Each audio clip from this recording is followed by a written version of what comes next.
Guys, and welcome to the channel.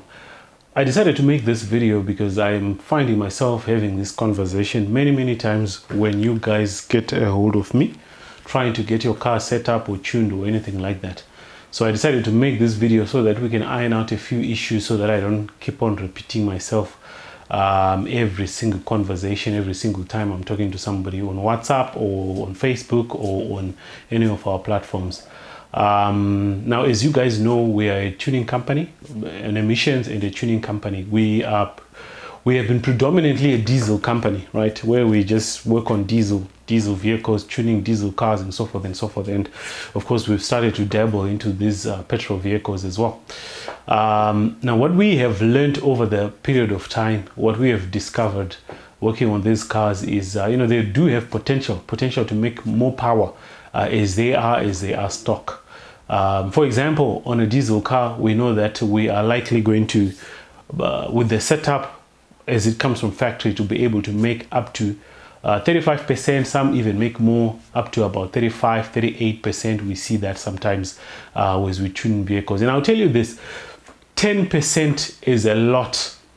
10% gain. I'm not going to throw exact numbers, but I'm just going to say 10% gain in power on whatever you're driving right now as a diesel car. Let's say it's a Fortuner, let's say it's a Ford Ranger, whatever it is. 10% additional power is mind-blowing to 99% of people, right? It's gonna be mind-blowing. You will feel it right away and you say, wow, this car feels amazingly different, and what I'm telling you is we are able to get up to 30%. Sometimes on certain diesel engines, we are able to get 38, 35, that kind of a thing, your Isuzus, which seem to be able to take a little bit of more abuse.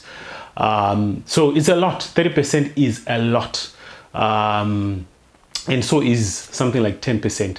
That's what we've realized over the period of time, that it's actually possible to squeeze this amount of power. And the reason why that is possible is because the manufacturer, especially on diesel cars, will leave a little bit of room because obviously they are trying to deal with things like emissions, and sometimes they're trying to deal with an issue of compliance, where we would notice that some cars are deliberately detuned from the factory because they're saying, hey, once this car starts to make this amount of power, you're going to be supposed to have airbags here, airbags there, and airbags there, that kind of a thing.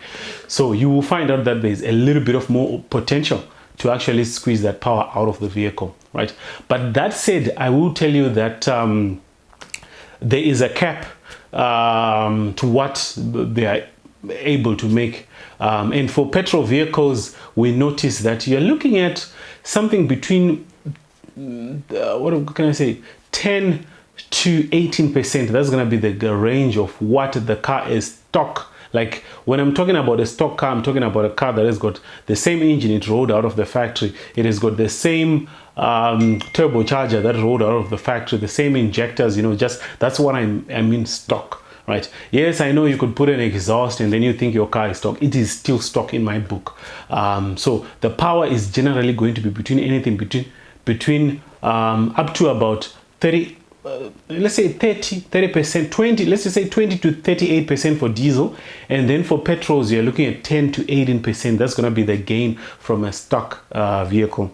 And the limiting factors are going to be your turbo and your injectors. Those are going to be what limits us to say, hey, I think this is enough. Those are going to be the initial or immediate factors that limit us to say, hey, we can't go beyond, let's say on a petrol car, beyond 18%, because we are starting to see, that's when you start to see the turbo starting to struggle. That's when you start to see, again, injectors. Maybe you might actually start to see that the injectors are starting to run out of puff.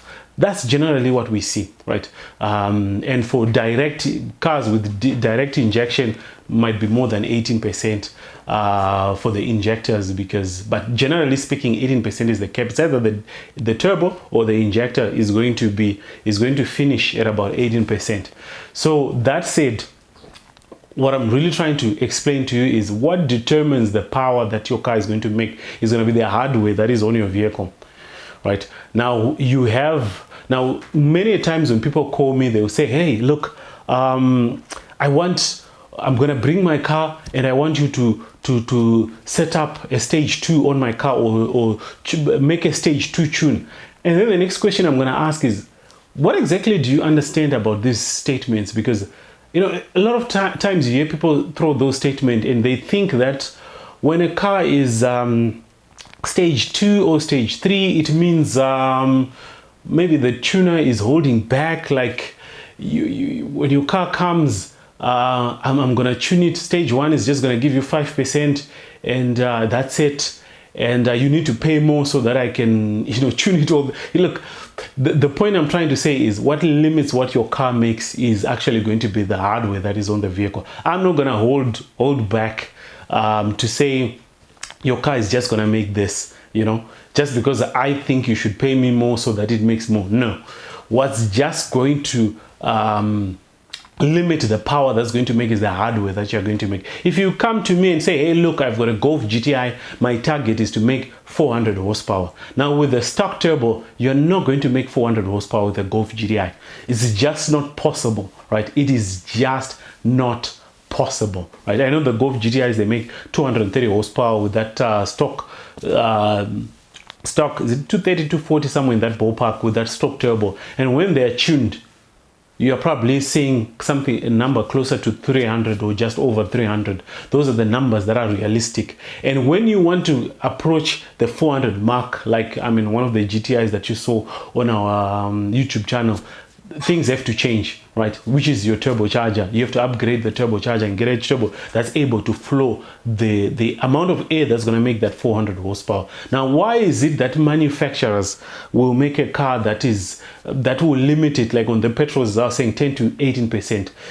For them, it doesn't make sense to put 700 horsepower turbo on a car that is designed, or that has been designed to make 230 or 240 horsepower. It doesn't make sense for them. Remember, this is a mass market company, still must make some kind of a profit. So for them, they will size their turbo correctly for the power that that vehicle is intended to make. So if you want to exceed beyond that power level, if you want to exceed way beyond that, to get, maybe like in this case a Golf GTI, you want to make power up to 500 horsepower, you gotta rethink, is the turbo capable of flowing that air? You gotta find the turbo to make that. And even still, on that Golf GTI that we tuned, that made what was it, 400, should be 440, I'm not sure, 447, thereabout, in that ballpark. What is it that made us say, hey, this is enough? We know very well that the engine itself is not built, right? It's a stock engine, right? How it rolled from the factory. The pistons are normal, the rods are normal. You know, if we wanted to go beyond that, we gotta think about those things. For us, we realized that the fuel was running out. That's what decided to say, hey, let's stop here. But then we knew, because we had done a little bit of research, to say, hey, I think at about 450, thereabout, 400 to 450, thereabout, you gotta think about going beyond that. You gotta think also about strengthening the engine itself, you know, putting your stronger pistons, stronger rods, which we call your forged components.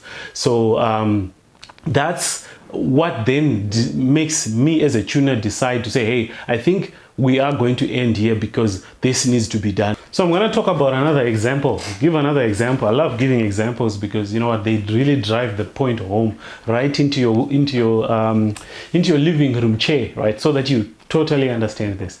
Let's give an example for the RBs, the Nissan RBs. We'll talk about the RB25 and the RB26.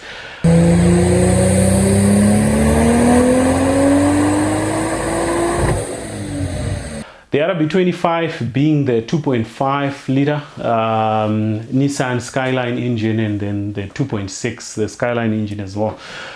It is known that these engines come with a, so let's say you put a turbo, big turbo, maybe Pulsar G35 990 or 900 turbo, which is rated for 900 horsepower.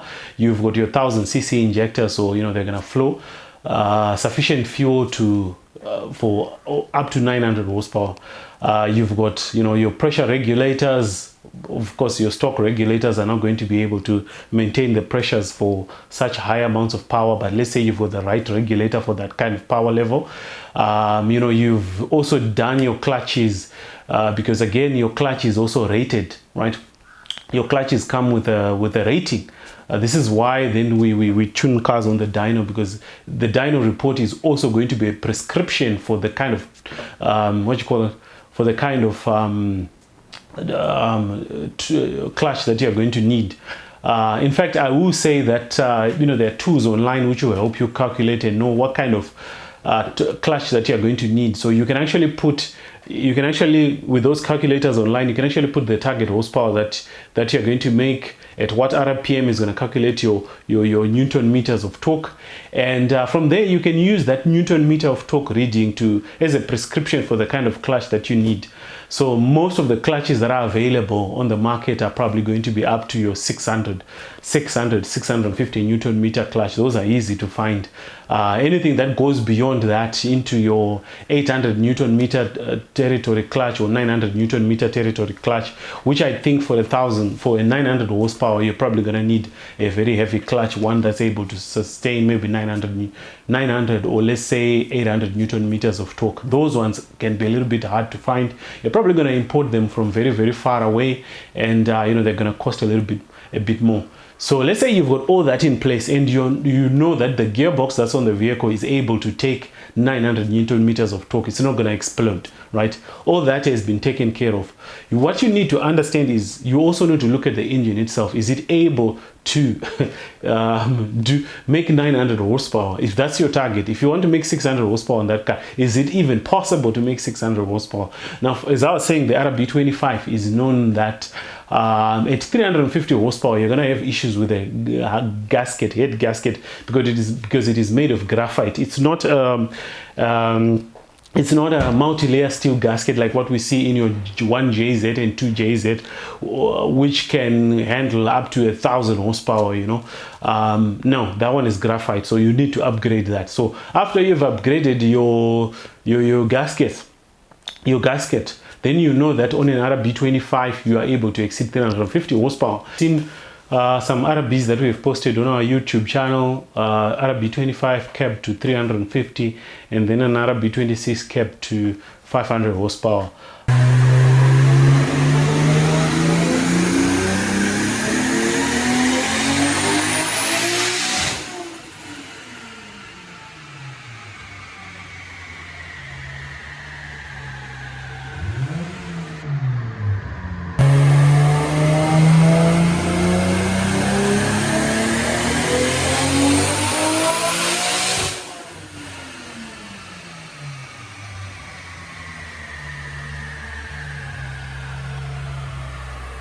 In some cases, the customer might actually not know whether the gasket was upgraded because they bought it from some other person, and they don't know if the gasket was changed or was upgraded, or it is still the graphite. So we then play it safe and say, hey, we're just going to work with the minimum limits, because we don't want a situation where your car starts to spew out oil or something like that after we've tuned it. So those are some of the reasons that tell us to say, hey, I think this is the place to end. With the diesel cars, as I explained, we're usually able to make up to 20 to 38%. That's the range that we are looking at, and usually you can go beyond that, but most of diesel, it really makes no sense, because the amount of torque that you be making is lots of torque, and at the same time you may run into issues like when you start to upgrade, bigger turbo, bigger this and that. We've noticed that you may actually start to have issues with things like your transmission. Is it able to handle that torque? Because for example, when we tune these cars, it's not uncommon to see ridiculous amounts of torque, such as 750, 800 Newton meters of torque. The torque being the driving force, that force that really plunges you into the seat when you're driving. It's actually the torque that does that. And for diesels, it's crazy. And you start to talk crazy numbers when you are starting to go beyond 30%. And I don't know if there are transmissions that can handle things like 1,000 Newton or 1.2 thousand Newton meters of torque. I think the highest torque on a diesel that I've seen must have been 800 or 850 Newtons of torque, something crazy like that, you know. And to be honest, on diesels, I don't see the point of it is too doable, because the procedure is the same, you know. Get the turbo that flows the amount of power that you want, and get the injectors that are able to flow the amount that you want. I've only had maybe one customer that has upgraded his injectors on a 1KD, and we're able to tune that car. It was able to produce what should have been 260 horsepower. Because you remember those 1KDs, they make 180 ATS. We were able to get 267 horsepower. I think I'll post it one of the days on our YouTube channel. But yeah, it had injector plus 30, which are able to flow 30% more diesel. His target was to make 300 horsepower, but unfortunately, he didn't do the turbo. So we were still working on the stock turbo, and the stock turbo was what limited us from making the additional power that he was targeting, 300 horsepower, which I think is crazy. I actually think something will go wrong at that level, but he was taking full responsibility for anything that happens, because I'd already advised him and said, hey, look, this is the power that you're targeting, but at the end of the day, I don't think this is going to be safe for the engine, and based on the research that we have made. But hey, if you want to do it, let's do it. So notice on everything that we have said, when we talked about stages, stage 1, stage 2, stage 3, you know, that you've not heard me talk about it. I would rather hear from you guys what your target is, and let's work with your target. How much power are you trying to make from your vehicle? As I've already told you, if it's a stock car, whether you've put an exhaust, whether you've put an intake, cold air intake, which sometimes becomes a hot air intake, whether you've put what on it, as long as the turbo, the injectors, and the engine is how it rolled out of the factory, it is still a stock car, and you are going to get generally between 10 to 18%. It doesn't matter how much you scream, how much you I don't care. That's just how things are. It's how things are designed. That's physics. Go and argue with Isaac Newton. Let's go to another issue that also people talk about, people tend to want to understand. That's going to be your sports features, such as your launch control, rolling anti-lag. You know, launch control is, others call it a two-step. I'll call it rolling. I'll call it launch control.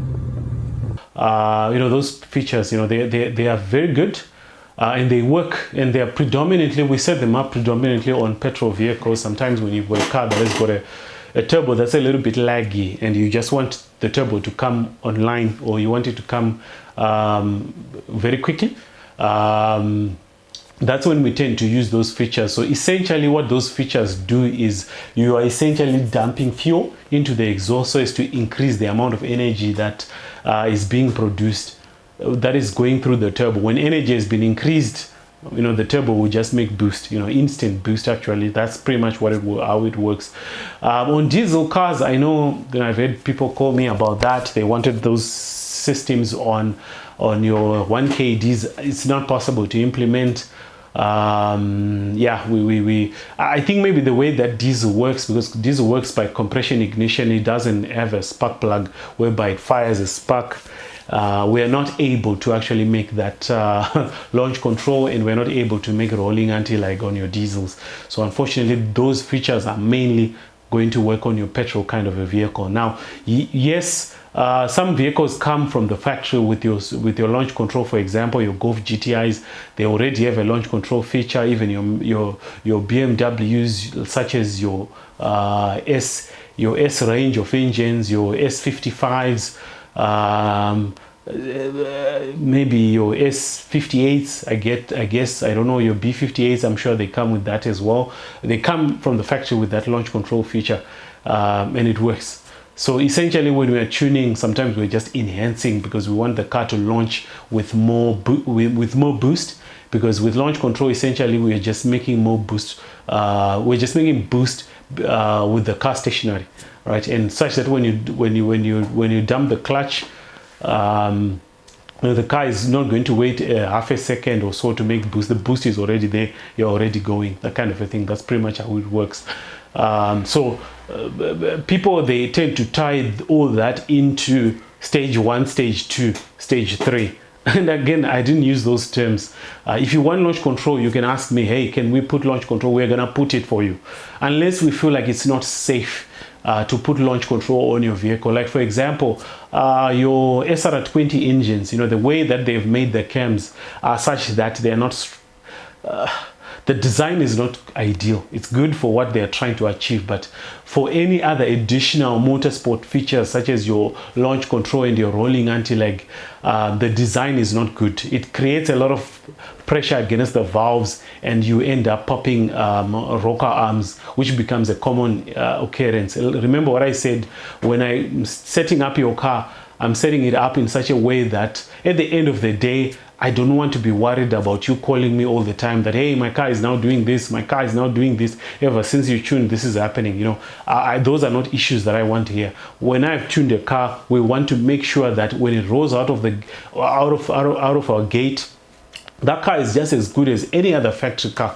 except that it's got a little bit more. You know, that's the kind of objective that we are after here. So essentially, at the end of the day, what I will say is what limits what your car makes is going to be the hardware that's on the vehicle. Okay, and how we tune vehicles here is we don't tune by saying, hey, we're gonna give you this so that if you give us more money, then we will be able to make more power. No, the tools, the hardware that is on your vehicle is what's going to determine how much power your car is going to make. So I would be so happy when someone is in the process of building their car, they reach out and they say, hey, look, we are trying to build another B25 and we are trying to make X amount of horsepower.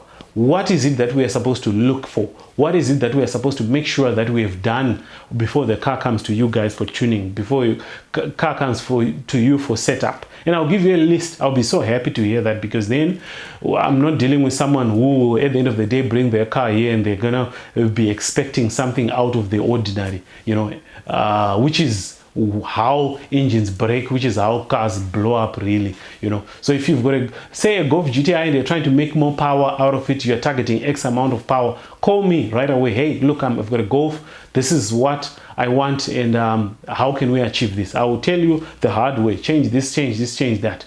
Then after you've got that, we're going to be able to make this power reliably and safe, right? So with that said, I think I've covered everything I needed to cover. And if you've got any questions, feel free, contact me, send messages on our WhatsApp, Facebook, and I mean, we should be able to assist you with whatever goal that you are looking at on your build. Thank you for watching.